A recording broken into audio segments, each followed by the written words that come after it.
안녕하세요. 대한변호사협회 인증 조세법 전문 변호사 이민우입니다. 그동안 내가 힘들게 번 돈 죽은 다음 자식한테 주는데 왜 이렇게 세금을 많이 떼는 건지, 우리나라 상속세 너무 많이 낸다, 이런 생각 많이들 하셨을 텐데요. 정부가 드디어 상속세 개편안을 확정했습니다. 1950년에 상속세법을 제정한 다음 지금까지 단 한 번도 과세체계가 바뀌지 않았으니까 무려 75년 만에 상속세 과세체계를 바꾸는 겁니다. 이번 개편안의 가장 중요한 핵심은 유산세 방식에서 유산취득세 방식으로 과세체계 자체가 전환된다는 점입니다. 용어가 어려운데 구체적으로 어떤 식으로 바뀌는지, 어떤 점을 알아야 나중에 세금으로 손해를 보지 않을지 한번 쉽게 설명해 보도록 하겠습니다. 일단 지금까지는 유산세 방식이라고 해서 돌아가신 피상속인, 예를 들어 아버님이 사망했다면 아버님이 가진 전체 상속재산을 기준으로 세액을 계산하고 상속인들에게 상속세를 부과했습니다. 그런데 이제부터는 상속을 받는 사람, 부인이나 자녀가 되겠죠. 이 상속인들이 각자 얼마를 상속받느냐를 기준으로 세금을 계산하는 유산취득세 방식으로 과세를 하겠다는 겁니다. 예를 한번 들어보죠. 지금까지는 고인이 물려주는 전체 유산을 기준으로 상속세를 과세했기 때문에 자녀 1인 가구의 상속재산이 10억일 때와 자녀 5인 가구의 상속재산이 50억 원일 때 각자 상속하는 금액은 같지만 상속인들이 내야 할 세금 자체가 달랐습니다. 이 두 가지 경우 자녀 한 명당으로 보면 똑같이 10억을 받게 되는 건데, 아버지가 자녀들에게 물려준 재산이 50억이었다면 상속재산 10억일 때와 비교해서 5인 가구 자녀들은 약 4배의 상속세를 더 부담했어야 했는데요.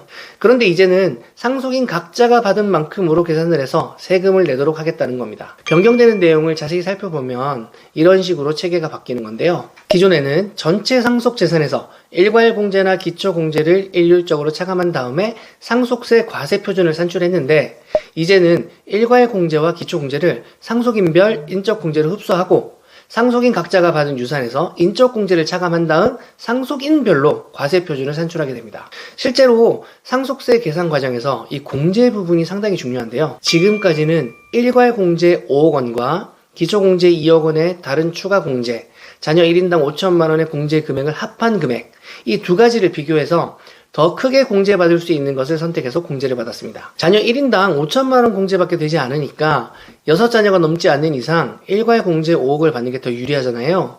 그래서 대부분은 일괄 공제 5억 원을 받고 배우자가 살아있다면 배우자 공제 최소 5억까지 되니까 이 5억을 받아서 10억까지는 상속세를 내지 않고 그 초과 부분에 대해서만 상속세를 납부해 왔습니다. 그런데 이제는 상속인별로 받은 재산에서 인적공제를 받게 되는데 자녀 1인당 받는 인적공제 금액이 크게 증가했습니다. 기존에는 아까 말씀드린 것처럼 자녀 1인당 5천만 원이었는데 이제는 5억까지 공제가 되는 겁니다. 이렇게 해서 계산을 해보면 개정되는 방식에서는 기존과 비교해서 자녀가 3명일 때부터는 더 많은 공제 혜택을 받게 됩니다. 그런데 나는 한 자녀인데 나는 5억밖에 공제를 못 받는 거 아니냐 생각하실 수 있는데요. 공제 최저한 제도가 있어서 최소 10억까지는 공제를 받게 해줍니다. 기존에도 일괄 공제, 배우자 공제해서 10억까지는 상속세를 안 내는 구조였으니까 한 자녀 가정도 이 혜택을 받을 수 있도록 만들어 놓은 겁니다. 배우자 공제 부분에서도 최소 공제액이 5억 원에서 10억 원으로 늘어났는데요.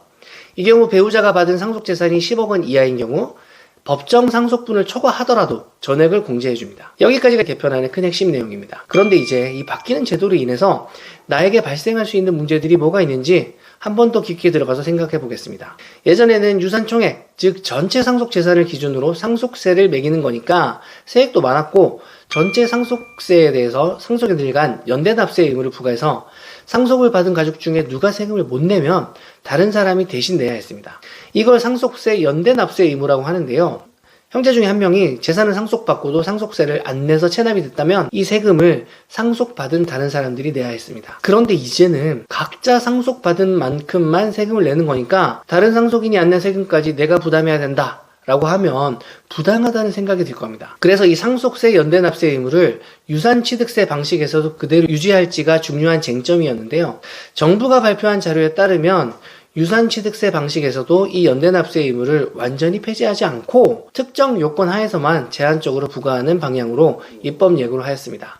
상속인들이 각자 세금을 부담하되 무자력자가 있어서 국세청이 세금을 징수하기 어렵다면 나머지 상속인들이 연대납세 책임을 지도록 하겠다라고 하는 건데요. 이 구체적인 방법에 대해서는 향후 공청회를 거쳐서 연대납세 의무 자체를 유지할지 유지한다면 그 적용 범위는 어디까지가 될지 결정한다고 하니까 이 부분이 나오면 다시 한번 영상으로 다뤄보도록 하겠습니다. 실제 상속 받을 때는 이런 문제들이 굉장히 중요합니다. 그리고 또 유산취득세로 바뀌면 어떤 사람들이 생겨날까요? 위장 분할이나 우회 상속하는 사람들이 생길 수 있습니다. 유산 총액에서 세금을 매기는 게 아니라 각자가 받은 만큼만 세금을 내면 되니까 유증을 통해서 법정 상속인을 여러 명 지정해두고 위장 분할해서 세금을 줄이는 사람이 있을 수 있습니다. 또 실제로는 특정 자녀에게만 재산을 많이 몰아주는 건데 제3자 명의로 우선 상속을 하고 나중에 이전하는 방식으로 우회 상속을 하거나 할아버지가 손자한테 물려주면 할증과세가 붙으니까 할아버지가 자기 자식한테 먼저 주고 다시 손자에게 증여하는 방식으로